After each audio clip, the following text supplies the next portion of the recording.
이 마가복음 16장에 보면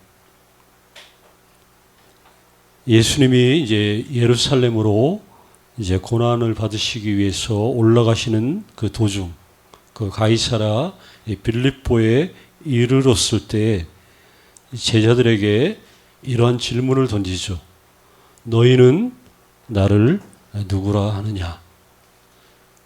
그동안 한 번도 이런 말씀을 하신 적이 없는데 어느 날 이제 주님이 제자들에게 물어봐요. 주님이 그 대답을 아마 듣고 싶었던 것 같아요. 그래서 물어봤더니 이제 뭐 베드로가 뭐 대답하고 막 이런 장면들 뭐 우리가 너무나 잘 알고 있죠. 뭐 그 이야기 뭐 살펴보려고 하는 것이 아니라 너희는 나를 누구라 하느냐? 이 간단한 질문이 2000년이 넘도록 너무나 많은 다양한 그런 답변들을 이제 말 그대로 불러 일으켰죠. 너희는 나를 누구라 하느냐? 온 세상 사람들이 아니 누구라도 이 부분에 대해서 대답이 돼야 되죠. 그렇죠? 너희는 나를 누구라 하느냐? 너는 나를 누구라 하느냐? 여기에 분명한 대답이 없이는 그분을 뭐 알 수도 없고 그분의 나라에 뭐 들어갈 수도 당연히 없죠.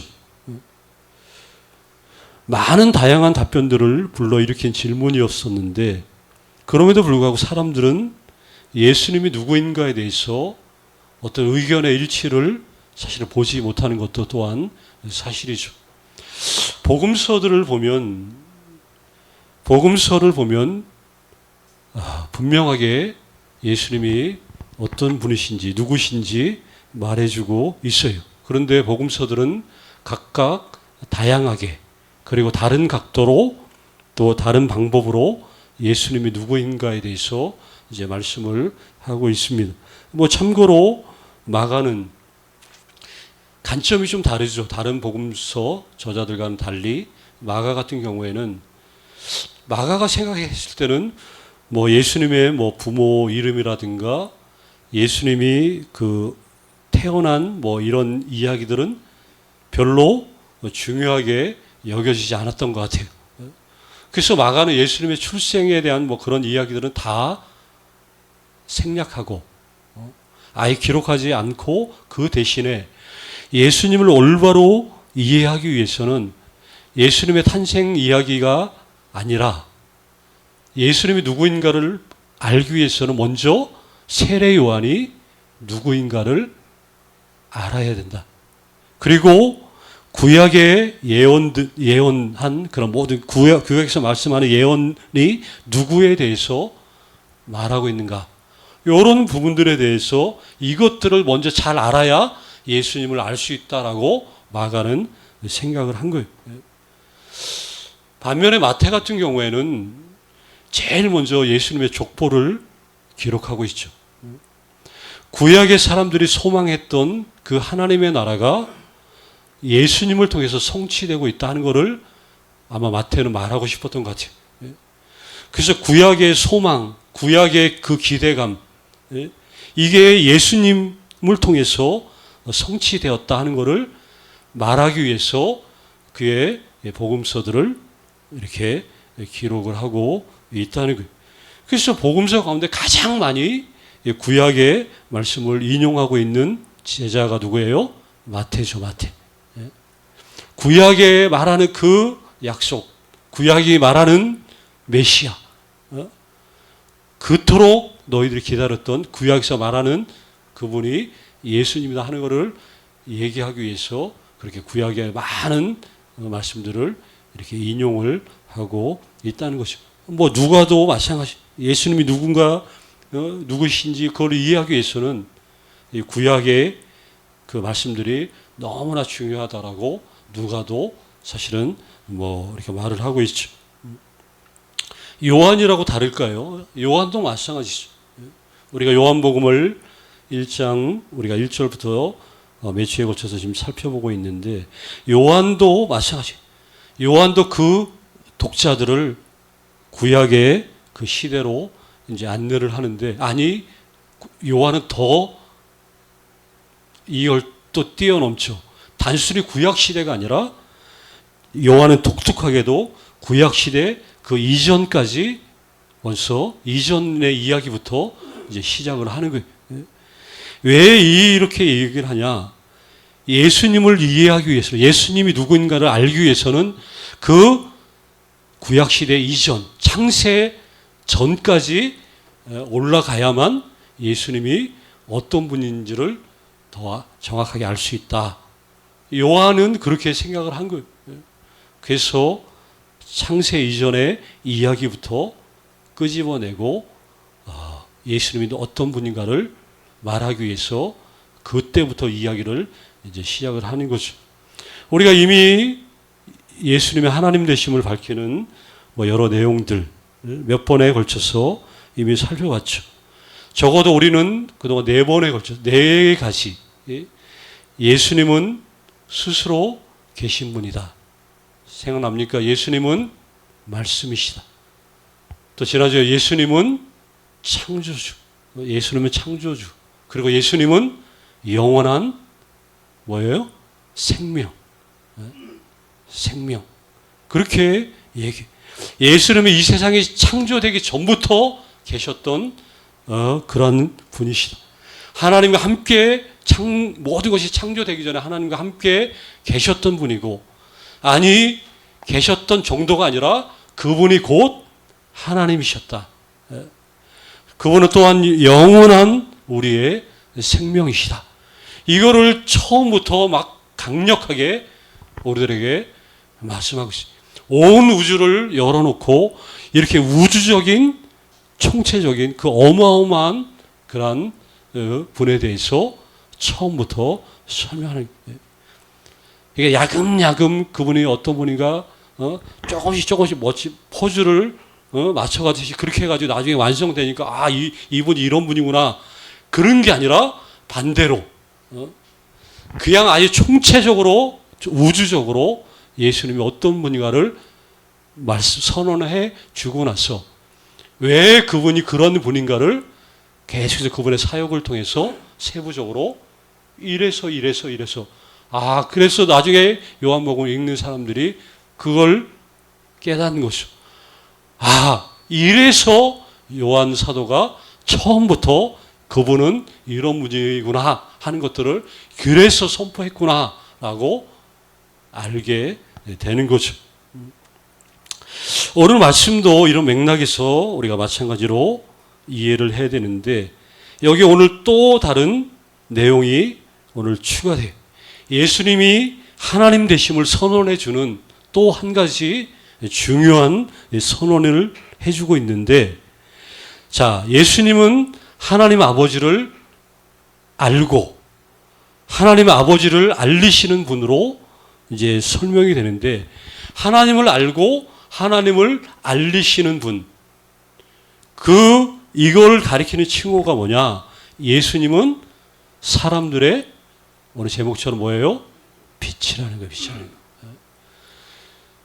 하나님을 알고 하나님을 알리시는 분, 이거를 가리키는 칭호로 예수님은 사람들의 빛이다, 이렇게 얘기하는 거예요. 그러면 예수님의 본성을 우리가 이해하기 위해서는 이 빛의 개념을, 이게 좀 쉬운 개념이죠. 어떻게 보면 빛의 개념을 파악을 해야만 예수님이 어떤 분인가를 더 생생하게 또 알 수 있다는 거예요. 요한은 특별히 빛에 대한 개념을 이해를 해야 될 것을 강력하게 요구하고 있습니다. 요한복음에 보면 이 빛이라는 말이 굉장히 유독 많이 나와요. 21번 나온다고 하는데, 21번이면 요한복음의 매 장당 한 번꼴로 나온다고 봐야 돼요. 굉장히 많이 언급이 되는 단어죠. 빛이라는 이 말. 우리가 먼저 빛은 처음부터 있었던 게 아니죠. 빛도 하나님이 지은 거예요. 피조물이죠. 그게 제일 그 창세기 1장 3절에 이 부분이 나와요. 거기 보면 창세기 1장 3절에 뭐라고 나오냐? 빛이 있으라. 빛이 있으라 하니까 빛이 있었다. 그러면 하나님의 빛이 있으라라고 말하기 전에 빛이 있었어요? 없었어요? 어렵나요? 없었어요. 예? 없었던 개념이에요. 빛이라는 개념 자체가 원래 없었어요. 없었는데 하나님이 빛이 있으라 하니까 그때부터 빛이 있게 된 거예요. 왜 빛이 중요하냐? 빛이 있으므로 모든 혼돈 가운데 있었던 모든 것들이 드디어 질서를 갖추기 시작을 해요. 빛은 하늘에 태양이 있기 전에 먼저 지어졌어요. 오늘 우리는 태양빛 때문에 우리 지구 이거 사자 태양 빛이 비치니까 그게 낮이고 태양이 저물면 그게 밤이 되고 이렇게 되잖아요. 그런데 모든 것들은 오늘날 우리들의 그 삶에 있어서 이 빛이 태양 빛이 밤과 낮을 뭐 구분해주고 모든 어떤 그 빛의 그 위에서 열로 인해서 모든 생물들이 이렇게 자라고 이런 가정들을 우리가 알고 있지만 그런데 이 태양 때문이 아니라 태양이 있기 전에 빛이 있었다. 그러면 빛은 여기서 말하는 빛은 단순히 우리 이런 태양 막 빛나는 뭐 이런 개념이 아니라는 것을 우리가 알 수 있죠. 등불, 전기불, 뭐 라이트로 비추는 그런 빛을 말하는 게 아니라는 거예요. 여기서 말하는 빛, 이런 빛은 그냥 그 이제 뭐 어둠을 밝히는 빛인데, 근데 여기서 빛이라는 말은 물론 어둠과 당연히 동반돼. 그런데 우리가 말하는 이게 어둠을 단순히 깜깜한 상태를 어둠이라고 성경이 얘기하는 건 아니죠. 이 세상에 쉽게 말하면 상태를 가리켜서 성경은 뭐라고 말하는 거예요? 어둠이라고 얘기를 하는 거예요. 이 상징적인 그런 의미죠. 그래서 빛은 단순히 뭐 밝게 비추는 그 기능만 있는 게 아니라 빛은 항상 어둠을 동반하는 원리로 이렇게 작용하고 있다 하는 거를 우리가 이해를 해. 이게 너무나 사실은 신비로운 그런 부분인데, 쉽게 말하면 어둠은 빛이 있으므로 생겨난 거예요. 빛이 없었으면 어둠인지조차도 알 수 없는. 그러니까 빛이 있으므로 어둠이 있다는 것을 알게 되는데, 그게 이제 설명을 들으면 이런 거죠. 우주 사진 보면 제가 한 2장 정도 이렇게 했는데, 자, 우리가 그 보통 이제 낮에 한낮에 태양이 비치면 별이 보여요, 안 보여요? 별을 볼 수가 없어요. 그 태양빛 때문에. 근데 우주에서 찍은 사진 보면 태양이 있고 다른 별들이 막 빛나는데, 이게 태양보다 더 큰 별들이에요. 여기 지금 나오는 한하계 이 사진에 나오는 이런 빛 별들은 우리가 볼 때 그게 아니라 태양보다도 더 큰 별들, 거의 다 눈에 보이는 것들은 거의 다. 근데 그 빛나는 별들, 그 빛 때문에 다른 것들이 보이지 않아야 되는데, 우주에서는 신기하게도 빛나는 별들이 있고, 그런데 각자 빛나는데 그 속에 중간중간 어둠들이 같이 공존하에 있죠. 자, 우주에서는 빛과 어둠이 쉽게 말하면 공존해요. 뭐 신비롭고도 이렇게 뭐 아름다운 조화일 수도 있는데, 근데 이제 좁은 공간에서는 빛과 어둠이 함께 할 수가 없죠. 빛이 비치면 자동으로 어둠은 이렇게 물러갈 수밖에 없는. 자, 이 원리를 가지고 자, 예수님의 신성, 예수님의 하나님 되심을 증명하기 위해서 예수님을 빛이라고 이제 설명하는 거예요. 자, 앞에 우리가 예수님은 어떤 분인가 그동안 총 몇 가지 얘기했다 그랬어요? 네? 이거 손 안 보세요. 네 가지. 어?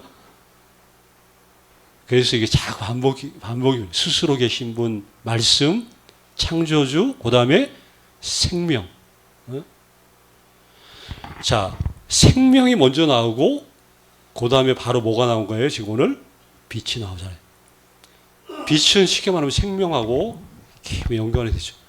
그럼 반대가 나오죠. 어? 빛과 생명. 반대로 어둠과 생명의 반대, 죽음. 예? 이 개념 자체가 묶여서 나오는 거예요. 예? 빛은 생명과 묶이고 어둠은 죽음과 개념 자체가 묶여가지고 어떤 하나의 뭐 이렇게 개념을 이루는데, 그래서 쉽게 말해 예수님은 빛이요 생명이시다. 그 반대는 그러면 죽음과 어둠이다. 그거를 말해주고 있어요. 그 히브리어에서 빛이라고 하는 단어는 힘을 상징해요. 힘. 오르라고 해가지고 힘을 상징하고, 반면에 어둠은 쉽게 말하면 그 히브리어 단어 뜻이 그래요. 어둠을 상징하는 히브리어 단어가 밧줄이 이렇게 꼬인 상태를 어둠이라고 얘기를 해요. 그러니까 꼬였다. 우리가 이제 흔히 얘기할 때 저 사람 비비 막 꼬여졌어. 그게 무슨 말을 하는 거예요? 저 사람 삐뚤어졌다는 거예요. 삐뚤어져. 예? 그러니까 어둠은 삐뚤어진 행동을 그 단어 자체가 의미를 해요. 예? 자, 그러면 이 단어를 통해서도 우리가 알 수 있듯이 빛은 모든 것의 근원이고 뭐가 되는 거예요? 힘이 되는 거지. 힘인 반면에 어둠은 정도에서 이탈한, 쉽게 말하면 삐뚤어진 그러한 행동, 그러한 것이 바로 이제 어둠이다. 빛이, 하나님께서 빛이 있으라라고 말씀하신 다음에 한 번도 빛은 이 지구상에서 없어졌던 적이 없어요. 사라진 적이 없어요. 예? 왜냐면 뭐 빛이 없으면 지구도 뭐 존재할 수 없고, 빛은 생명이고 힘의 뭐 근원이기 때문에 모든 뭐 존재의 뭐 가치, 의미, 여기 빛에 의해서 결정이 돼. 반면에 빛이 없으면 남는 것은 아까 뭐라고 했어요? 어둠이죠. 당연히. 어둠이 상징하는 죽음. 빛이 없으면 죽음. 어둠으로 상징되는 온갖 더러움, 온갖 악함, 무질서, 혼돈, 이런 모든 이 죽음과 정막들, 어둠이 상징하는 이런 모든 더러운 모든 이런 것들이, 이게 말대로 뭐가 없으면 해결이 안 되는 거예요. 빛이 없으면 해결이 안 되는. 예. 어둠이 그 속에서 악이 판치고, 어둠 속에서 제약이 난무하고, 부정과 부패 뭐 이런 것들, 모든 이런 것들은 암흑 속에, 이게 그 유일한 활동 무대가 어둠이라는 게 어둠. 그러니까 빛이 없으면 강조하는 게 무질서, 혼돈, 그리고 역사는 계속해서 곤두박질 할 수밖에 없다. 어둠 속에서는 또 길도 잃어버려요. 분별력 자체가 어둠 속에서는 있을 수가 없어요. 어디가 길인지, 어디가 어디가 어딘지 알 수가 없어요. 그러니 분별력이 없어진, 죄를 지으면서도 이게 죄인지 뭐가 이 어둠인지, 어둠 속에 있으면서 뭐 구분조차도 못하는, 그래서 이 땅에 빛이 필요한 거죠. 예수님이 그래서 뭘로 오신 거예요? 빛으로 오신 거예요. 빛으로서 어둠의 땅에 오셨어요. 그래서 빛이 오므로 사람들의 모습들이, 자기들의 이제 본연의 모습들이 그냥 적나라하게 빛이 오므로 드러나게 됐어요. 그동안 자기들이 얼마나 심각한 상태였는지 알 수 없는데, 예수님이 오시고 나니까 사람들은 자기들의 모습이 얼마나 심각한 상태고, 사람들은 얼마나 사람들이 모순 덩어리인지, 사람들이 얼마나 더럽고 추악한 존재인지 그냥 그야말로 적나라하게 다 드러나게 된 거예요. 이게 사절에서 오늘 말씀하신 그리스도께서 뭐예요? 사람들의 빛이라고 하는 의미예요. 사람들의 빛. 빛이 오니까 사람들이 그 자신들의 그런 현 상태들을 드디어 알게 되더라. 그런데 신기해. 드러나고 알게 됐으면 변화가 있고 돌이킴이 있고 그렇게 해야 되는데, 그런데 5절 말씀을 보니까 빛을 비추었더니 어떻게 어떤 현상이 나타나냐. 어둠 속에서 살던 사람들이 뭐 자기의 죄인됨을 알고 양심의 가책을 느껴가지고 두 손 들고 항복을 하느냐 했더니 5절을 보니까 전혀 그렇지 않더라는 얘기죠. 여기 5절에 나오죠. 빛이 어둠에 비치되 어둠이 깨닫지 못하더라. 원어 성경을 직역하면 어둠 가운데 빛이 나타났으나 어둠은 그것을 전혀 감지하지 못하더라. 이 말씀이 그 5절이 그 말씀이, 빛이 어둠 가운데 빛이 나타났는데 어둠은 그거를 빛이 왔는데도 빛이 비춰졌는데도 전혀 감지를 못하고 있더라. 이게 5절의 말씀. 자, 이 말씀은 우리의 타락의 결과에 대해서 쉽게 말하면 얘기를 하는 거예요. 어둠은 인간의 타고난 상태, 인간의 타고난 어떤 형편들을 묘사할 때 신약 성경이 보편적으로 사용하는 그런 표현이에요. 본성적으로 어둠 속에 태어나고 온 세상은 어둠에 빠져 있었고 어둠이 사람들을 둘러싸고 있고 어둠이 세상을 완전히 장악을 해서 빛이 비춰도 깨닫지 못하고 보지 못하고 있다. 이게 복음서를 봐도 계속해서 나타나는 그런 현상이에요. 인간이 얼마나 어두움의 존재인지 이게 계속 한 번에 예수님이 요한복음 8장 12절에 이렇게 말씀해요. 나를 따르는 자는 어둠에 다니지 않고 생명의 빛을 얻을 것이다. 예수님이 분명히 나를 따르는 자는 어둠에 다니지 않고 생명의 빛을 얻을 것이다. 이렇게 말씀을 하셨더니 오히려 더 주님을 잡아 죽이려고 사람들이 악랄한 그런 음모들을 꾸미더라. 그 다음 내용들이 그거예요. 이게 사람들의 그 모습이에요. 결국 그래서 예수님의 그 십자가에 못 박는 일에 손을 들어주는 인간들, 빛이 비치어도 깨닫지 못하는 그런 사람들, 그 현상들이 이렇게 나타나. 왜 이게 이렇게 심각하냐? 결국 이게 하나님을 향한 반발이에요. 저항. 빛 앞에 노출되는 어둠들의 모습. 이게 어둠이 얼마나 이게 깊은 건지, 이게 쉽지 않은 큰 강력한 것인지 너무나 자명하다는 거예요. 우리 기독교는 그래서 생명의 빛이라. 뭐 빛을 발하라 했더니 뭐 그냥 뭐 등불 그냥 그런 빛이 아니잖아요. 이 생명의 빛, 이방 종교에서는 볼 수 없는 그 빛. 예수님의 비침과 동시에 생명. 근데 그럼에도 불구하고 세상은 이렇게 그걸 알지 못하더라. 우리는 그 빛이 비춰져서 반면에 우리의 인생에, 우리의 모든 삶에 있어서 그 빛 때문에 우리는 운명이 어떤 사람들이 바뀐 사람들. 예수 믿는 이 신앙의 자부심이 있다면 바로 이거죠. 이거. 여전히 세상은 빛이 비춰졌지만 알지 못해.